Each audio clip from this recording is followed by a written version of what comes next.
Well, fellas, should we open some packs? Yes! Yes! Finally! Oh, I got him. Let's go! I got him into the game. I've been looking at this the whole time you've been talking.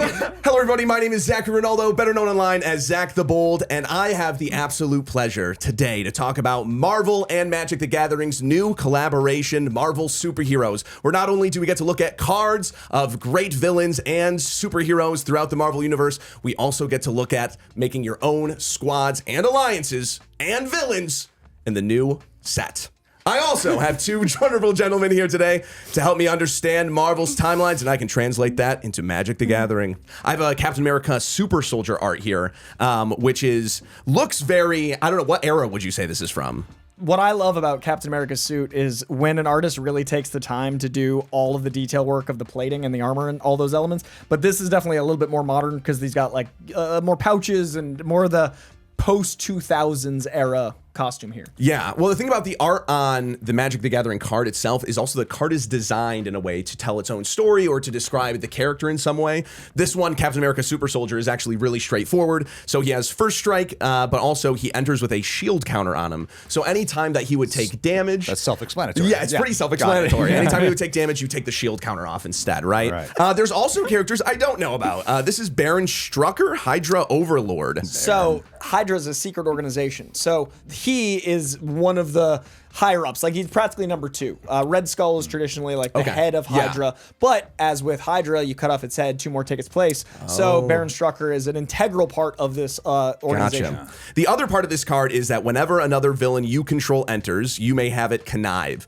So there's these things in Magic the Gathering, they're called keywords. It's make it so that there's less text on the card, so it's not as much visual clutter.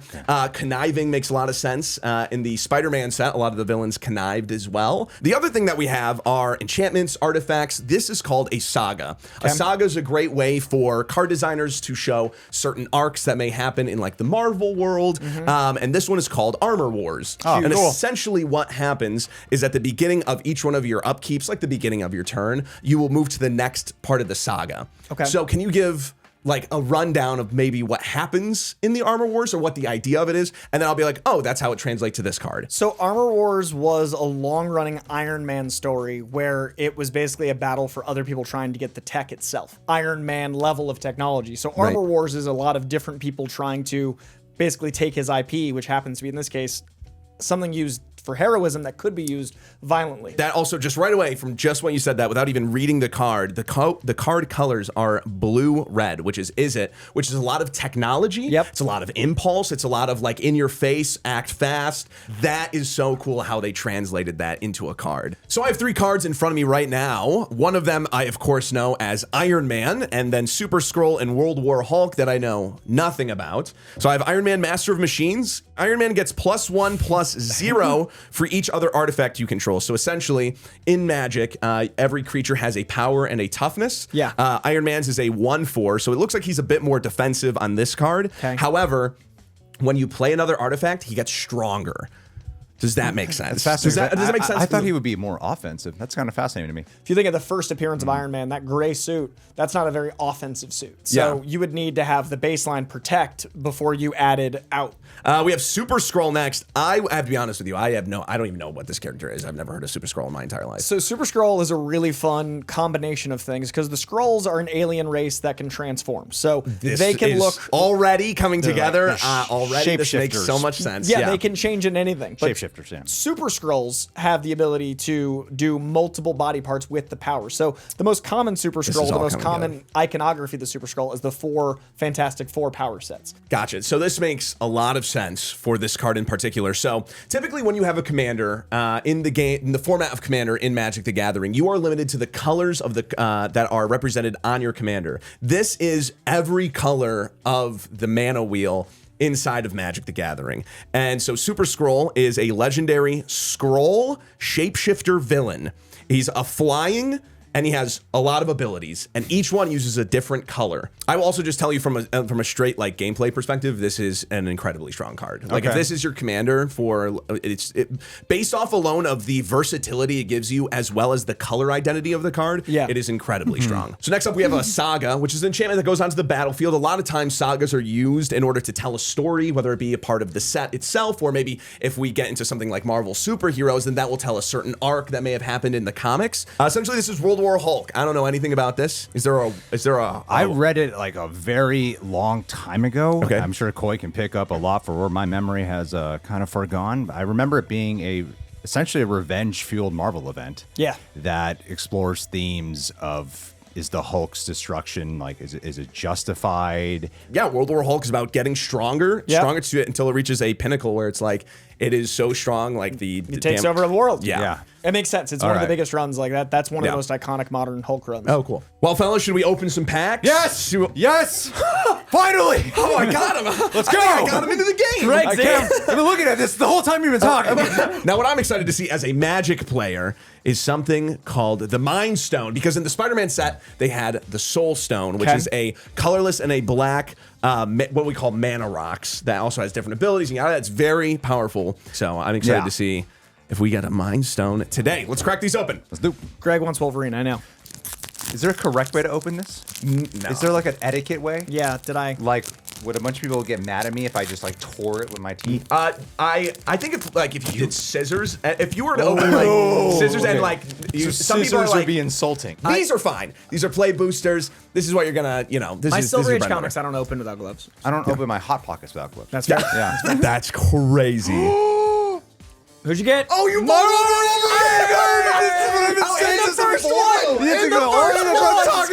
That's everything you needed. No way. That's awesome, That's dude. really That is good. really cathartic. Where's your gloves? one. Where's your gloves? I don't want Wait, can we look? Wait, actually, That's a I don't think beautiful I've card. seen this one yet. I do want to share this. Okay. We've got Hawkeye Young Avengers. So this is the Legacy Hawkeye. So Kate Bishop is a legacy version of the character that takes on the mantle of Hawkeye. Hawkeye Young Avenger, Human Archer Hero. If a source you control would deal non-combat damage to an opponent or a permanent an opponent controls, instead it deals that much damage plus X, or X is Hawkeye's power. Wow, that's a great red card for sure. I have a couple decks this would be really good in. I think this is rare. Super Soldier Serum, is that rare? That is the rare. That is also, that is an alt art. That is a borderless. Would you take the Super Soldier Serum? If it existed, would you take it? Yeah. Yeah, me too. I don't know what this whole debate is that people have about whether or not you should take it. Why not take it? Would you take it, Zach? The Super Soldier Serum? Yeah. Is there downsides? I take it. No. If you have to think about it, no, I'll take it. Can I see this card?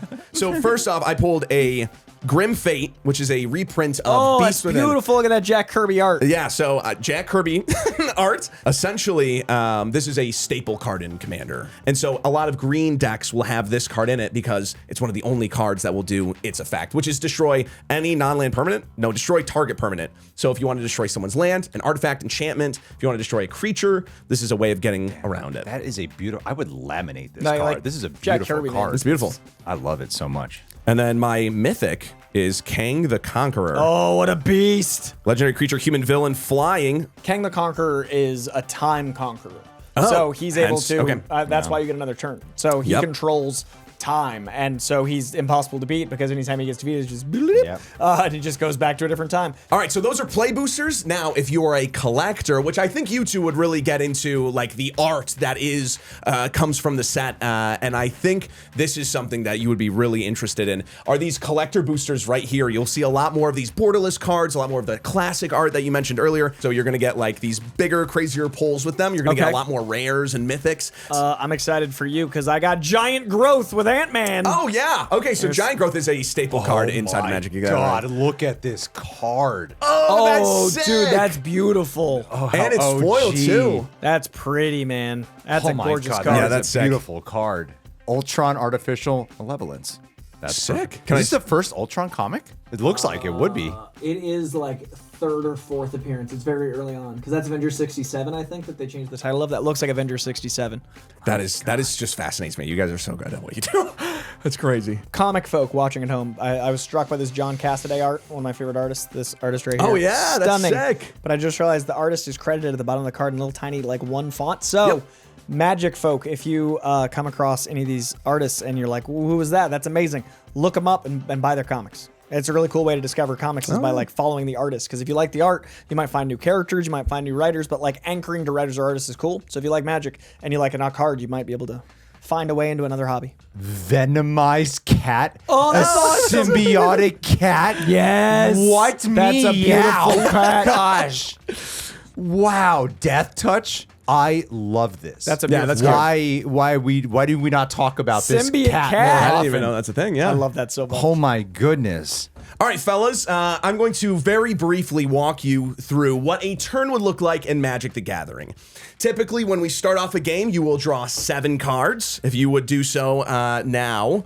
1, 2, 3, 4, 5, 6, 7. Now, in order to play cards, you need what is called mana. That's where you draw as a planeswalker from the different realms. I'm running a red and blue deck, so I'm drawing from mountains and islands. So every turn, you can play 1 land.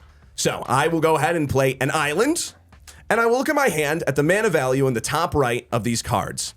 Now you look at them, and if you go, well, nothing here I can cast for 1 mana, you would then move into your combat step, but you have nothing to combat with. And then you would move into your second main phase where you can play more stuff after combat, and then you pass. So if I were to play, I could play this, the planes, Correct. and then I look at my mana in the top right. Yes. So like my Jennifer Walters is 1. So we're looking yes. here at the bottom. So the mana value is 2, actually, because you have 1 white pip and 1 colorless pip. So that those together... That's very misleading. I know.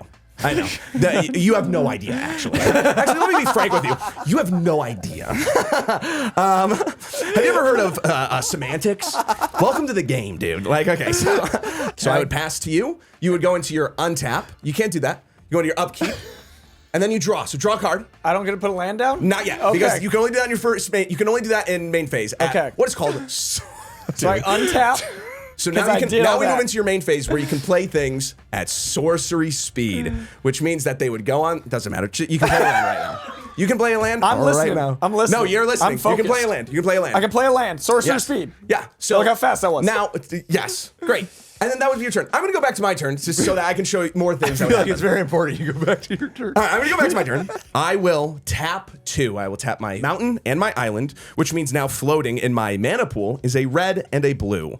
I will use that mana to cast an artifact creature. So it costs 1 colorless, which means any color can be used to pay for this color cost. Okay. And 1 blue, which I have. This is an artifact creature called a hydraulic helper. This creature enters the battlefield. It is a 2/3, which means it has 2 power, 3 toughness, as defender, which means it can attack because it has defender. I have nothing else I can do. I'm called tapped out. I have no more mana to tap. Okay. Yeah. I have a summoning sick creature, and I would pass. And I have this down, and I don't draw or anything. Now I can do a second land, which would give me So 2 now you do mana. draw something. So you I would do. go to your untap phase, which of course you don't have to untap anything. 'Cause you Okay, can play it. 'cause I haven't Now you tapped. go to your upkeep, nothing happens. Vibing. Now you go to your draw step. Okay, so that now this is once again putting 7 cards in my hand, even with that one Yes, down. correct. Okay, so Yep. I'm just any card from the top. Any card from the top. Boom. And now I can put down a second land. Correct. Which I just drew. Yep. And that's going to go That is there. not. Oh yes, that is. That land. is. Yep. Okay. That's a land. All right. So now I've got 2 lands. Correct. I can draw mana from. I'm so serious. There's not a worse land you could have pulled for me to have to describe to you now in this moment. So this is called a fetch land. Typically, when you play like decks with many colors, it's harder to make it so that your your mana base has every color it needs. So And that's I why do they have- add this guy. Yeah. So now, because it's not a creature, it's not summoning sick. It's Right. not got a tummy. You can tap it and sack it. Yeah. And now you search your library for any color. Oh, so I can pull any land from any this? basic land. Is that perhaps That's a basic perfect. land? That's a mountain. Mountain. That's a basic land if I've And ever seen now, one. because the card says it'll come out tapped, you put it onto the battlefield tapped. Imagine if I had done it right. Right. So that was tapped. There you go. This guy goes into your graveyard because you sacrificed it. In order to get this new guy. Correct. And that is tapped. Yes. Now, typically, you would shuffle your library and you would pass your turn because you don't have anything one Because cost that in it, right? action was my Yes. turn. Yep. So imagine I shuffled. Yep. That's my turn. Yep. There you go. Great. There's a lot of rules in Magic the Gathering, but but people are always more than willing to help you figure out how the game. A great way to do this is go to your local game store and do what is called a pre-release, where you would open a box of like 6 packs of cards and you'd make your own deck based off of that. It's a great way to learn Magic the Gathering. It's a 1v1 format. It's a learning experience. You learn as you grow. The card game has been around for a long time, but I think like this is a set that is made so that it is relatively straightforward, because you go, oh, that's a hero I know, and I know how they work, and that kind of makes sense with the cards given. Well, guys, thanks for joining me in your studio. I guess thanks for having me, I guess is what I'm supposed to say. If you guys are interested, head out to wherever you get your Magic the Gathering cards. Check out Marvel Superheroes. Head over to your local game store. Check out Limited as well as pre-release there. Check it out today.